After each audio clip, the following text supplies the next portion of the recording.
what was that day like when you arrived in Newcastle? Oh, it was a very cold day, very cold indeed. This was winter, was it? No, it wasn't quite winter. It was the 24th of August, 1961. And I was shivering, the tears were rolling down my cheek, you know. I was saying to myself, why did I leave my beautiful, homeland, to come to face this misery, And an English lass came to me. She said, where are you going? Oh, I said, I'm going to Newcastle. She said, well, I don't want to daunt your spirit, but you're going to the worst part of the country for weather, She says, it's way up north and it's very cold and damp up there, And eventually I found out this was so. It's dampness that really gets us up here. But I reckon once you can live in Newcastle, you can live anywhere in the world, Gus Gill came from Trinidad 12 years ago to the mother country. At least that's how Gus thinks of Britain. And this film is about Gus and Julie and their family, and especially Errol, their eldest son, who's a Geordie with the one difference that he's black. The Gill family aren't meant to typify the black population of this country. Tyneside doesn't have ghettos like Brixton and Bradford. But what is typical about them is their journey through a racial minefield that is our society, and through all our racist fantasies, like the one that accuses immigrants of living off the dole and taking all the jobs. The Gill family, like the overwhelming majority of immigrant families, has given more to Britain than Britain has given to them. They take less from the social services than the equivalent white family. They're not on any council's housing list, and they've never been out of work. I suppose it's a cliche to say that they're a family of our times, but that's what they are. Because even though most of the media regard race as something best left ignored, race is still the issue. At least this one British family knows that. Way up in the middle of the earth, Ziggy saw the wheel turning. Way up in the middle of the earth, the big wheel run by fate, and the little wheel run by the grace of God. It's a wheel and a wheel turning. Way up in the middle of the earth. Some go to church, one sing and to shout. This is Errol, age 19. Before 6 months they all turn out. Way in the middle of the earth. His mother, Julie, a very gentle woman. His 9-year-old sister, Andrea, and 14-year-old Wendy. Like most Geordies, Errol is confident and sharp.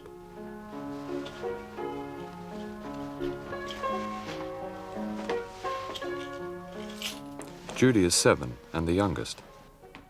Leon is 16 and on his way to an apprenticeship with Middlesbrough Football Club. Gateshead is Errol's turf. He was 7 when Julie brought the family from Trinidad to this industrial valley, the year after Gus came over alone. And since then, his school, his job, and his home have all been here. By the grace of God, it's a wheel and a wheel turning way up in the middle of the earth. What do you miss about Trinidad? What do you miss? I miss the Gus? fruit, the weather in particular, the climatical conditions, it's just ideal. And friends, I've got, I had lots of friends in Trinidad. I've got lots of friends in England now, but you do feel homesick now and again. There's no place like home, really. Gus, did you get a shock when you encountered the first expression of prejudice? Yeah, I was indeed, not sure, no, I wouldn't call it surprised, because, that sort of thing never happens in the West Indies, The thing is this, if you have got the money, you can go anywhere. You can go to the country club. I have been to the country club many times, but singing, but once you have got the money, you can go, nobody will stop you. You can build a house anywhere. You can buy a house anywhere. You don't find these prejudices. But if you don't have money, people sort of look down on you. That's the sort of thing. Had you expected to find any?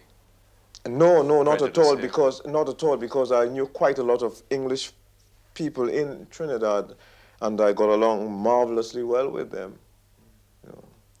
And what was it? What was that? The first time that you ran into racial prejudice? Well, the first difficulty was, when I heard the remark by this cripple, when he told the lad that went to his assistant, take your hands off me, you're a black bastard.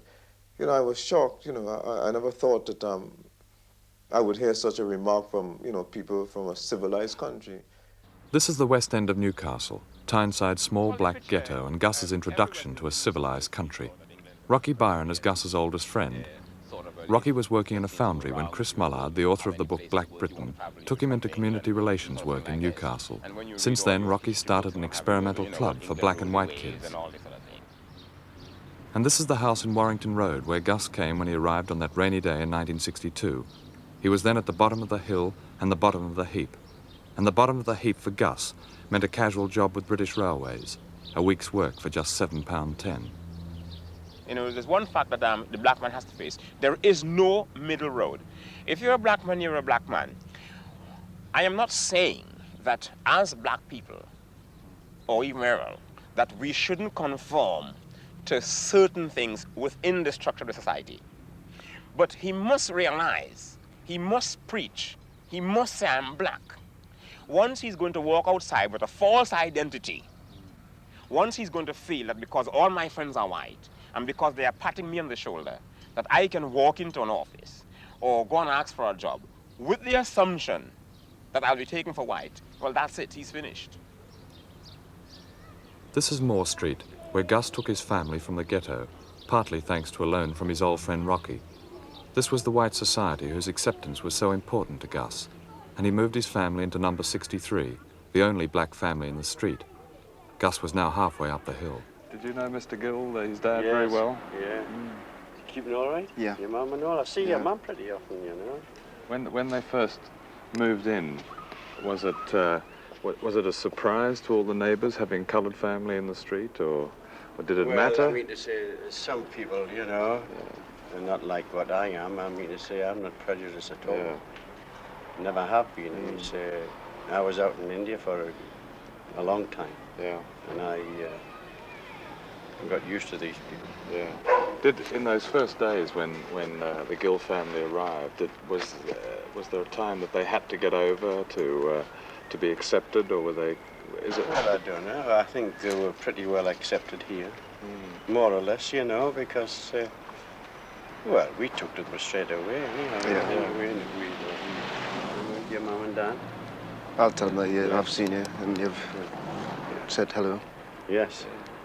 Very pleased, anyhow. Right, we'll be all right. Well, Right. bye-bye then. Well, thanks. Take care. You want to See you then. now? Cheerio. Bye-bye now. Take care of Okay, yourself. all the best. Cheerio. Bye-bye.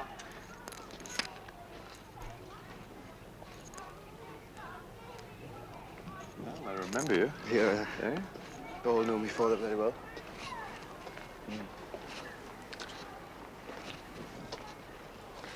I knew he was singing, all right. Fun?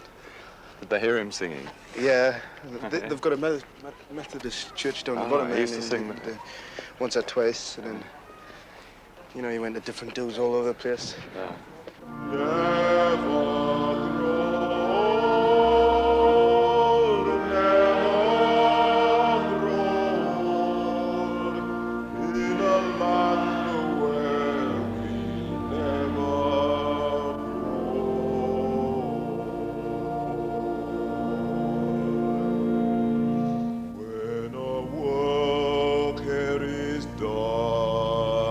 The life crown is won, when our troubles and the trials are o'er.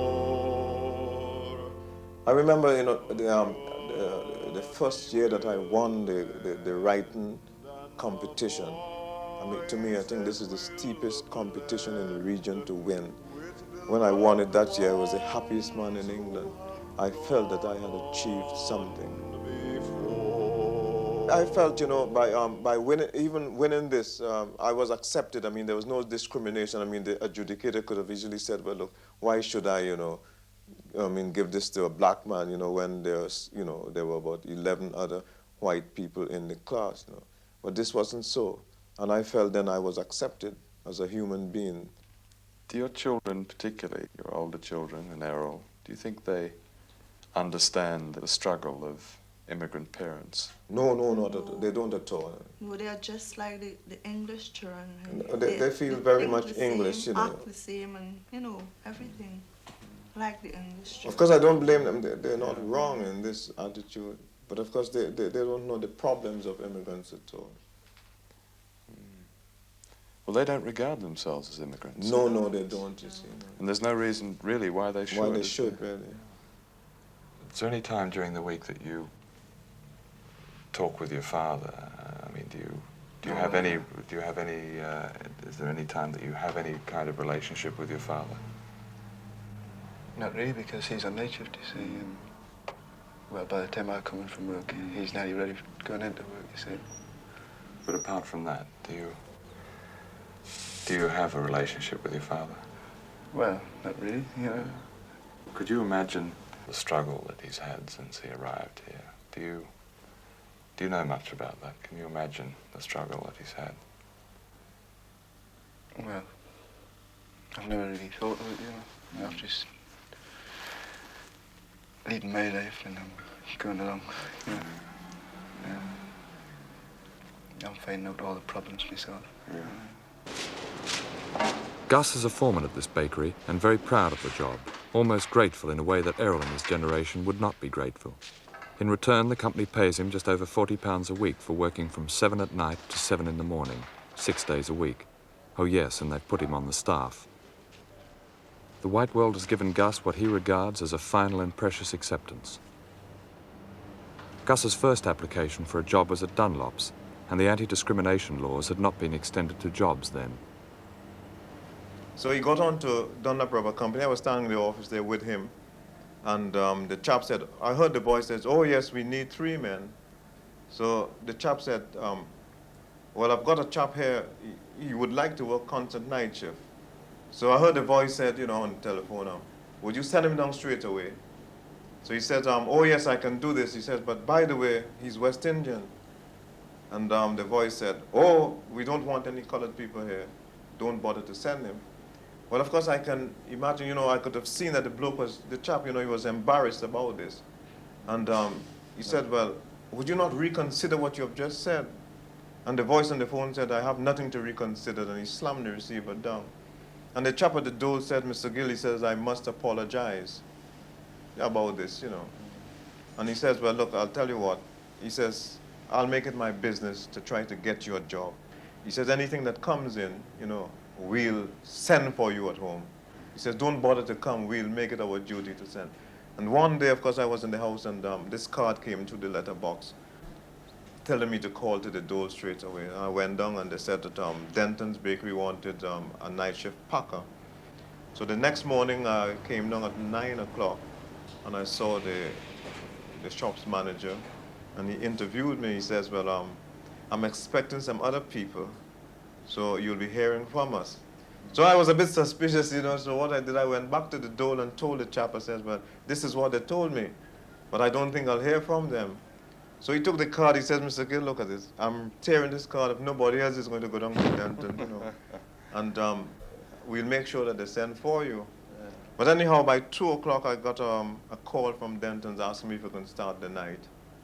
And I started, that was the 4th of April, 6 years ago, you know.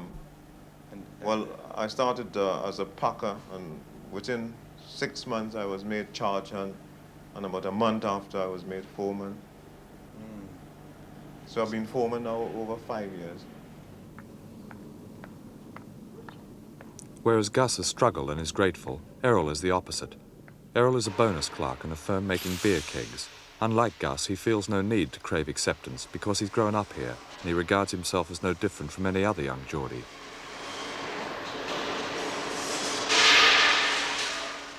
Errol is a black who's grown up white, and there are now the first signs that he is having to choose.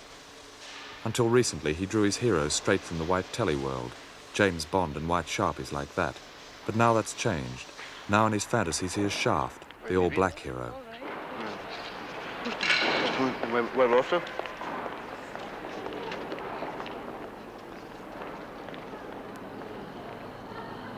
There seems to be a lack of communication between the immigrant father and the Geordie son. Yes, Why because it was fortunate or unfortunate in the sense that Gus, after he left the West End, where most of his coloured friends live, and he went over to Gateshead, Errol then had to sort of grow up completely in a white society. all his friends are white, even from his time of going to school. So it means that we, the bigger ones who already grown up, he only knows us invariably as his father friend. But he was never able to sort of meet with us and talk and chat and what have you. So his ideologies would be Europeanized because all the friends he have is white. Isn't that a danger then, that he's really growing up with a mental white skin, which means the problems that he might run into later on are going to hit him all the more harder? Well, this could be so. This could be so. And here's where the father has to play an important part. Yeah. Because here's where the father has to bring him back into reality. The father is not going to tell him he mustn't have friends, but the father must prepare him for these sort of setbacks when they arrive. And they are going to arrive. Yes. Do you think Errol is being prepared for that? No, I don't think he has. I don't think he has. So he's in for some shocks later on, do you Well, think? he is, and I'm positively sure. Mrs. Gill, do you worry at all about the future of your children? Yes, I do. In what way do you worry? Well, I'm in school, and the jobs they're going to do when they leave school, you know. Particularly Wendy, you know. I always feel she's got a more hard time than... Can Errol get along easier? Yes, better I think than... Errol can get on better as he's been a boy, you know. And he goes around a lot, you see. But Wendy hasn't got anybody to take her out or to go out with, you see, and I'm that busy, and her dad Yes. always, you know. How old is Wendy? Wendy's 40. 40. Does she have a boyfriend? No. No. When Enoch Powell started to make his speeches, his inflammatory speeches, how did you feel then? How did you feel particularly after that 1968 speech of his? Well, I tried to hate the man, to tell you the truth, but then again, my better judgment told me that I shouldn't. But I could remember after he made the speech, I was going to work one night. And just as I got by that telephone case, there was about 7 chaps coming up Whitehall Road. And you should have heard the remarks, you know, you black so-and-so, why do you not go back, you know, to your country? We don't want the likes of you here. And some of them started to sing, you know, bye-bye Blackbird and things like that, you know. And that old black magic got me under a spell and things like that, you know. You know, it was sickening, really. But I mean, you know, 7 blokes, I just walked by and never answered. Did you think at that time that you might like to go back? Oh, yes, I did, you know, I did. Because lots of people are quite prepared to accept you. As long as you're not living next to them, you know, or as long as you're not sort of associating with any of their relations. It's all well and good to associate with somebody else's relation and, you know, they're not prejudiced, but once, you know, you have walk on their threshold sort of style, then of course you see the sort of thing come out. How would you feel if Errol married a white girl? Well, I'll not feel indifferent at all. I think he hasn't got any choice. I mean, the point is just there are so few, I mean, you know, so I'll wish him all the best. And you, Mrs. Gill? Well, it's the same, you know. Doesn't matter. Yeah. Well, it doesn't matter to me. You have all my blessings. On that day, Gus didn't know just how prophetic his blessings were. He knew Errol was involved with a white girl, but he didn't know just how involved. Susan has been Errol's girlfriend for 2 years. She lives on the top of the hill in a middle-class world where there are no blacks. And Errol's entry into this world on the arm of a white girl has been traumatic. Traumatic not for him, but for the whites on top of the hill. All over Britain, there are small intermarried multiracial groups like those at this party. They're often beleaguered, for as Rocky's wife Doreen says, if you're married black, then your friends are those who've done the same. But what is important about them is that they've come through the most tumultuous racial period this country has known. The years of Powell and immigration panic, and most of the marriages have made it. When we were all sitting at midnight last night in your house and you told us that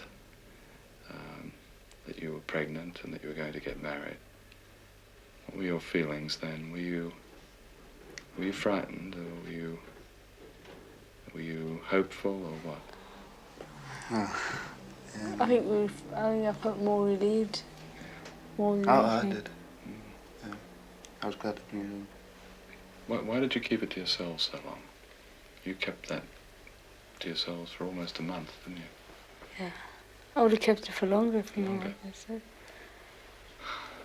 That must have been agony. Were you worried about telling your parents? I was. No, not my parents. Yeah. I wasn't worried. But I was, because I'm very close to my mum, you know. Yeah. And I respect her very much. What she's done for us, you know.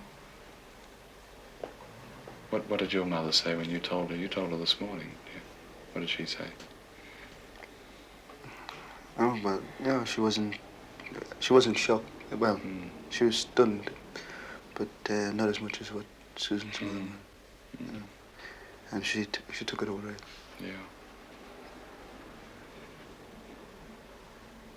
Are you looking forward to the fact that you'll live, marriage and the baby will make your life fairly ordered? You will have a pattern, a routine of living. Are you both looking forward to that, to settling down to that situation and bringing up a family? Is that a good prospect to you, Errol? It'll have to be now, really, because I didn't think that would be, because I didn't think I was cut out for anything like that, you know, marriage. You didn't think he was cut out for it, yeah. Because I think he's too young, and I'm too young, definitely. But you're 17. Yeah. And you're 19. Has the climate changed to a point where you could say it's going to be easier for Errol and Susan than it was for you and Doreen as a mixed marriage? No, I wouldn't say so. How I see it is a lot depends on your area where you're living in. Because let's face it, there are areas here where the people are more sort of liberal-minded, and there are areas where people turn their noses up. I mean, because even in this present day and age, at times, if you're walking down the street with a white girl, people looks back. So a lot has to do with your area. So I wouldn't say that time really has so much to do with it. A lot depends on your area, because don't care how long things goes on here in Britain, there always are going to be the type of people who are not going to appreciate mixed marriages. So I think a lot has to do with your area. And I couldn't see Gateshead as being an easy area for him.